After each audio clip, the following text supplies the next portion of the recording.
Welcome to the Deep Dive. Today we're jumping straight into the latest in AI. We'll be looking at new models, agents, the whole infrastructure question, and some, well, surprising user stuff we picked up from the sources you shared. Yeah, our goal is really to sift through all the noise, pull out what's actually impactful right now, give you a clear picture of where AI stands and, what really matters in this space because it moves so fast. Okay, let's get into it.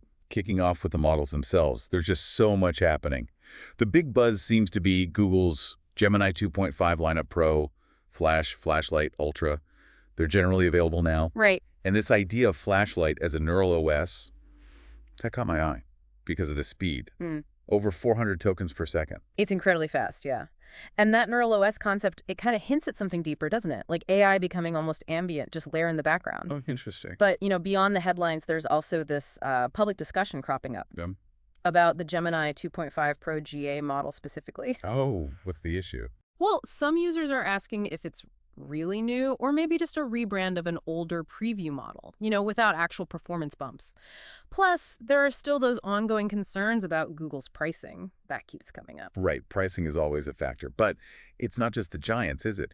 We're seeing this trend of smaller, more specialized models popping up. Yeah. Like Jan and Ano. Exactly. And DeepSeek R1 is another great example. It actually tied for #1 in the Web Dev Arena benchmark. Wow, #1. Yeah, specifically for web development tasks.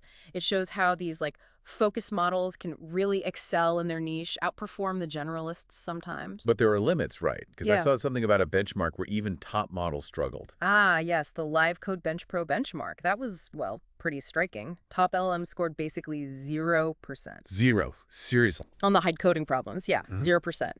It's a stark reminder. They're great at pattern matching, generating code based on what they've seen, but genuine, complex problem solving, debugging tricky stuff, architecting new solutions, that still seems very much human territory. So maybe hold off on assuming AI writes all the code just yet. Definitely. Challenges that whole narrative, doesn't it? It does. Okay, let's shift gears a bit from models to AI agents. This is where it gets really exciting. Seeing AI not just generate, but act. Acting as an agent. We've seen some, frankly, jaw-dropping progress. Yeah. Sakana AI's ALE agent. It ranked in the top 2% of human participants in a live at Coder contest. A competitive programming contest. Yeah, that's impressive. Yeah, Microsoft put out that tutorial for a multi-agent travel planner. More practical stuff. Wonder if it could handle my family's crazy logistics. Maybe. It shows agents tackling complex tasks. But AI is also getting more, accessible day to day, like OpenAI's ChatGPT image generation. Oh, right. It's now directly on WhatsApp. That puts it in a lot more hands. That's a big step for usability. And then there's the creative side. Kling AI, making Ghibli-style animations, even ASMR videos. It just makes you wonder how content creation is changing. Absolutely. It's pushing boundaries. But there's a catch we saw in the source material, especially for creatives, that flux context tech, the one for character consistency in animation. Yeah, that sounds crucial for things like music videos. Exactly. Keeping a character looking the same. Well, it's not currently available open source or as a local tool.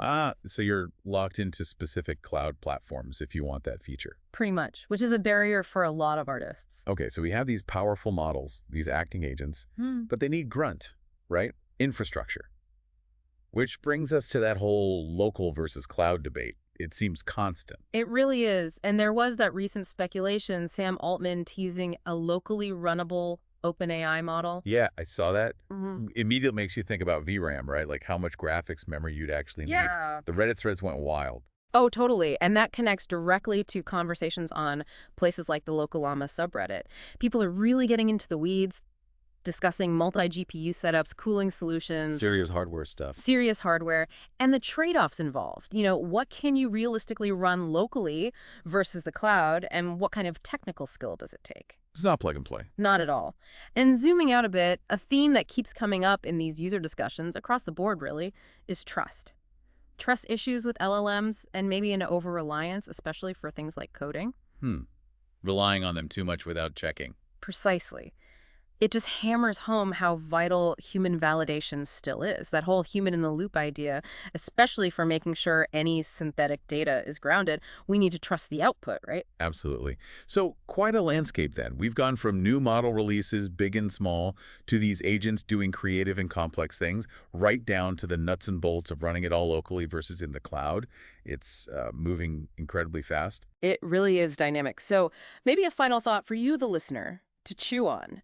As these AI tools get woven more and more into our lives, into our work, how will you keep evaluating their output critically? How do you ensure you're striking the right balance, relying on these powerful tools without, forgetting they're still imperfect?